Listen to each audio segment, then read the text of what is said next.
नमस्ते मित्रों, जय श्री राम। आइए आपके सामने एक मुद्दे पर चर्चा करने के लिए उपस्थित हूँ। श्रीमद् भागवत कथा हमारे देश में मुझे लगता है जैसे वेद कथा, श्री राम कथा, श्री कृष्ण कथा या जितने पुराण हैं या रामायण या महाभारत या चार वेद, ऋग्वेद, यजुर्वेद, सामवेद, अथर्ववेद, मुझे लगता है इस देश ही नहीं अपितु पूरी दुनिया में अगर सबसे ज्यादा किसी की कथा की जाती है वो है श्रीमद् भागवत की। भागवत कथा इस दुनिया में सबसे ज्यादा की जाती है, उनसे ज्यादा कुछ भी नहीं किया जाता, ना प्रचारित है। और अनेक लोग कर रहे हैं, एक से एक विद्वान लोग, पढ़े लिखे लोग, समझदार लोग, बहुत लोग कर रहे हैं और अनेकों लोग करते भी हैं। मैंने बीच में भी एक बार वीडियो बनाई थी ऐसे ही विद्वान लोगों पर। कथा में भी व्यापार जब से आ गया, धर्म को जब से व्यापार समझा जाने लगा, तब से मेरे को क्या, हम जैसे अनेक लोगों को समस्या उत्पन्न होनी शुरू हुई, प्रारंभ हुई।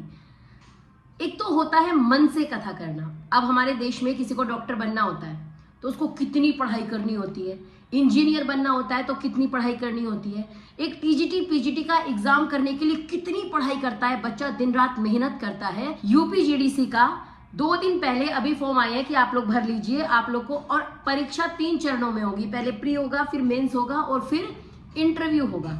आप समझिए कि सामान्य अध्यापक बनने के लिए, सामान्य प्रोफेसर बनने के लिए कितनी शर्तें हैं और कितनी तैयारी के साथ इंसान को जाना पड़ता है। बच्चा, स्टूडेंट कितनी मेहनत करता है तब जाकर के वो एक मंजिल को हासिल कर पाता है, वो प्रोफेसर बन पाता है, वो टीजीटी बन पाता है, वो पीजीटी बन पाता है, तब जाकर के एक सहायक अध्यापक और प्रवक्ता तैयार होते हैं। लेकिन अब आप ये बताइए, श्रीमद् भागवत कथा करने के लिए, सामान्य अध्ययन कराने के लिए कितनी तैयारी है भाई। बच्चे को टीचर बनेंगे आप, सहायक अध्यापक बनेंगे आप, प्रवक्ता बनेंगे, आपको सामान्य अध्ययन कराना है अपने सब्जेक्ट से रिलेटेड, उसके लिए कितनी शर्तें रखी गई है।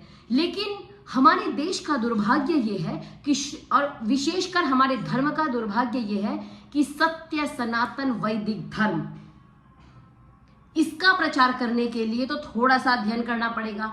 लेकिन श्रीमद् भागवत करने वाले आजकल, ये मैं नहीं कह रही हूं, आप वृंदावन की गलियों में जाके पता कीजिए, 6 महीने में आपको श्रीमद् भागवत की कथा करना सिखा देंगे।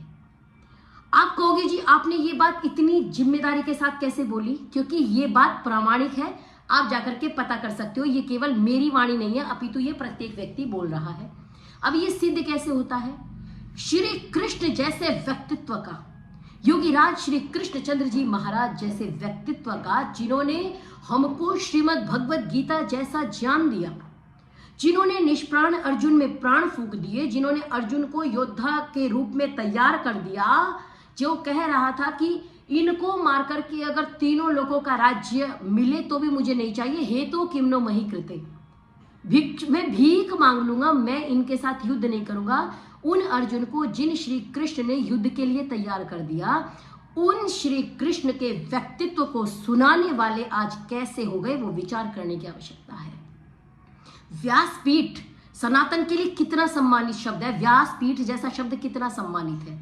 लेकिन आज कोई भी नर या नारी, ना समझ में आता वो नर है, ना समझ में आता वो नारी है, और जाकर के हम उनको व्यासपीठ पे बिठा देते हैं, वो हमारी कथा करेंगे। उनसे कथा सुनने वाले बनेंगे क्या? आज मैं एक प्रसंग, ऐसी अनेकों वीडियोज है, मैंने 1-2 वीडियो सुनी, उनका क्या था, मतलब तीसरा ये वाक्य उन्हीं का है, घुंघरू बजाना दिल दीवाना हो गया। ये शब्द आपकी व्यासपीठ से चल रहे हैं, दिल दीवाना हो गया। किसका दिल दीवाना हो गया भाई, बताओ ना आप क्या बातें करना चाहते हो। श्री कृष्ण को रासलीला के अतिरिक्त जो योगीराज जैसा व्यक्तित्व, जो सांदीपनी मुनि के आश्रम में पढ़े, कौन सा आपने भागवत कथा में ये सुनाया? कभी सुनाया आपने? नहीं सुनाया। एक श्लोक शुद्ध नहीं बोल पा रहे, संपन्न होने पर, जब श्रीमद् भागवत कथा संपन्न हुई है, एक श्लोक शुद्ध नहीं बोल पा रहे, लेकिन भागवत करने आ जाएंगे और क्या कह रहे हैं, एक तेरी खुशी के कारण लाख सहे दुख हमने ओ साजन, परदेसी परदेसी जाना नहीं हमें छोड़ के। ये हमारे श्रीमद् भागवत सुनाने वाले सुना रहे हैं। सनातन का इससे बड़ा दुर्भाग्य नहीं हो सकता। जिनको योद्धा बनाना था, जिनको धर्म का प्रचार करना था, जिनको सनातन के लिए योद्धा तैयार करने थे, जिनको अभिमन्यु जैसे योद्धा तैयार करने थे, वो हमको सुना रहे हैं परदेसी परदेसी छोड़ के जाना नहीं। अगर परदेसी परदेसी सुनना है तो तुमको श्रीमद् भागवत कथा सुनने क्यों बुलाएंगे? कभी चुन्नी ओढ़ लेता है, जो बाबा की आजकल वायरल हो रही है, कभी वो चुन्नी ओढ़ लेता है, कभी वो नाचने लग जाता है। इतने अभद्र इशारे कर रहा है, इतने अभद्र इशारे श्रीमद् भागवत के मंच से, व्यासपीठ से बैठ के इतने अभद्र इशारे कर रहा है, अगर पब्लिक में कर दे तो जूतों से पिटाई होगी। लेकिन हमारे यहाँ कोई फाउंडेशन नहीं है, आप खूब नाचो, आपको नाचना ही तो आना चाहिए। टीजीटी पीजीटी का एग्जाम देने के लिए आप परीक्षा दोगे, बच्चों को पढ़ाने के लिए, लेकिन श्री कृष्ण का चरित्र सुनाने के लिए आपको कोई परीक्षा की आवश्यकता नहीं। और क्या कहता है, आई लव यू कान्हा, ये आप शब्द देखिए, हमने कहां से कहां ला दी। I love you Kanha, Rukmini के दिल में अगर घंटी बज रही है तो कान्हा जी भी कम नहीं है, उनके दिल में भी घंटी बज रही है। दिल धक धक करने लगा, मोरा जियरा डरने लगा। ये जो गाने हैं ना, ये गाने श्री कृष्ण में घटित करके हमको सुनाए जा रहे हैं। हमारी आने वाली पीढ़ी आपको लगता है योद्धा बनेगी? जैसे तुम छिचोरे हो, तुम मंच से बैठ करके जो तुम कर रहे हो, जैसे तुम छिचोरे हो, तुम श्री कृष्ण को उसी लेवल पे लाके खड़ा करना चाहते हो? मत सुनाओ आप कथा, कोई और व्यापार ढूंढ लो ना। आप टीजीटी का पेपर दे करके दिखाओ, पीजीटी का पेपर दो, लेकिन क्लियर नहीं कर सकते कभी भी, ये एक भी एग्जाम क्लियर नहीं कर सकते। सबसे आसान है हिंदुओं का धर्म गुरु बनना, सबसे आसान है श्रीमद् भागवत कथा करना। योगीराज श्री कृष्ण का व्यक्तित्व सुनाना इन्होंने सबसे आसान बना दिया, क्योंकि उसमें कभी माता रुक्मिणी जैसी तपस्वी महिला को, श्री कृष्ण जैसे योद्धा को जियरा धक धक करने लगा। ये वाक्य किसी और किसी के लिए सुने कभी चुन्नी ओढ़ लेते हैं। ये तीसरे मोर्चे की सरकार बना के तुम कथा सुनाने बैठे हो, तुमको शर्म नहीं आती? निर्लज्ज प्राणी। और दान दो गुरु जी के चलाए कार्यों पे। ये जो धर्म को दुकान बना के बैठे हो ना, पापी हो, और इस पाप को भोगोगे कहां, ये ध्यान रखना।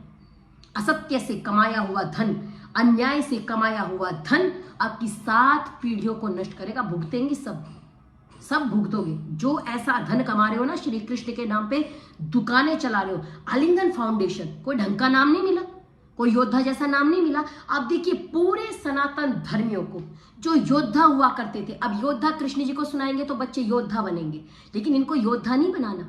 ऑपरेशन सिंदूर में ये तीसरे मोर्चे की सरकार वाले किस काम आएंगे, बताइए मुझे। अभिमन्यु जैसे योद्धा जिस समाज में होते थे, छत्रपति शिवाजी महाराज जैसे योद्धा होते थे, महाराणा प्रताप जैसे होते थे, पृथ्वीराज चौहान जैसे होते थे, महाराजा सूरजमल होते थे, रामप्रसाद बिस्मिल होते थे, सुभाष चंद्र बोस होते थे।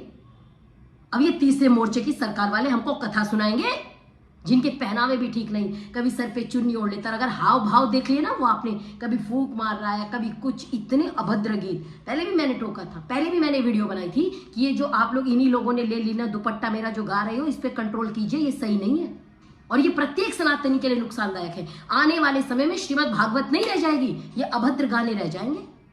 अभी रामायण आई थी, रामायण में फूअड़, बहुत सारे डायलॉग फूअड़ लिखे थे, तो हम सबने कितना विरोध किया था इस चीज का, है ना। हम इतना प्रिय व्यक्ति, वो इतनी अच्छी अच्छी चीजें लिखते थे, मनोज मुंतशिर, हमने इतना विरोध किया कि ये लेवल नहीं होना चाहिए। श्री राम के बारे में आपको ऐसा नहीं बोलना चाहिए। श्री कृष्ण का चरित्र हनन जो ये लोग कर रहे हैं, हमने इनको कब विरोध कर लिया? हमको करना नहीं चाहिए। अरे कभी तो सुनाओ, सूनी हो गई भारत माँ की गोदी है घनश्याम, कृष्ण मुरारी आजा, सुदर्शन धारी आजा।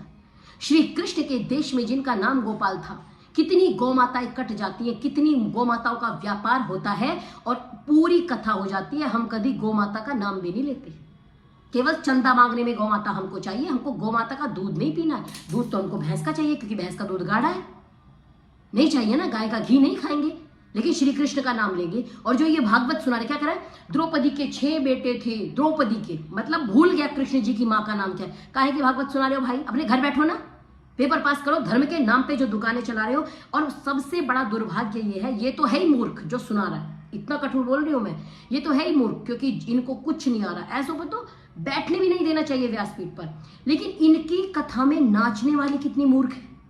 हिंदू समाज का काम नाचना रह गया।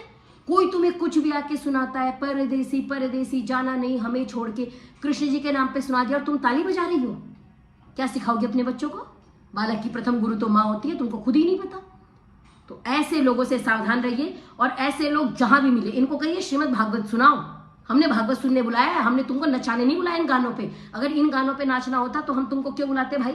सोनू निगम को बुलाएंगे, इतने बढ़िया गायक हैं। हम अरिजीत सिंह को बुलाएंगे ना, तुमको क्यों बुलाएंगे फिर गायकी के लिए? गायकी के लिए तो हम गायक लोगों को बुलाएंगे, लेकिन कृष्ण जी के नाम पे आई लव यू कान्हा, ऐसे ऐसे शब्दों का प्रयोग करना हम सभी को रोकना होगा, इनका बहिष्कार करना होगा, और अपनी व्यास पीठ से एक भी अभद्र शब्द नहीं सुनेंगे। पहली बात तो इनके लिए भगवाधारी मतलब हमारे मठाधीशों को एक्शन लेना चाहिए था कि ऐसे लोग भागवत नहीं सुनाएंगे, लेकिन अगर वो एक्शन नहीं ले रहे हैं तो ये प्रत्येक मनुष्य का कर्तव्य है, क्योंकि हम सनातन धर्मी हैं और हम अपने धर्म का अपमान नहीं होने देंगे। हमारे धर्म गुरु को पढ़ा लिखा होना चाहिए, अनपढ़ नहीं होना चाहिए। हमको अनपढ़ धर्म गुरु नहीं चाहिए। आज संकल्प कीजिए। मैंने आपको पहले उदाहरण दिया, एक पेपर पास करने के लिए कितनी परीक्षा पास करनी पड़ती है, लेकिन धर्म गुरु बनने के लिए कोई परीक्षा नहीं। नाचना सीख लो, हाव भाव सीख लो, कब रोना है आंसू बहाना सीख लो, और फिर बढ़िया दुकान चलाओ।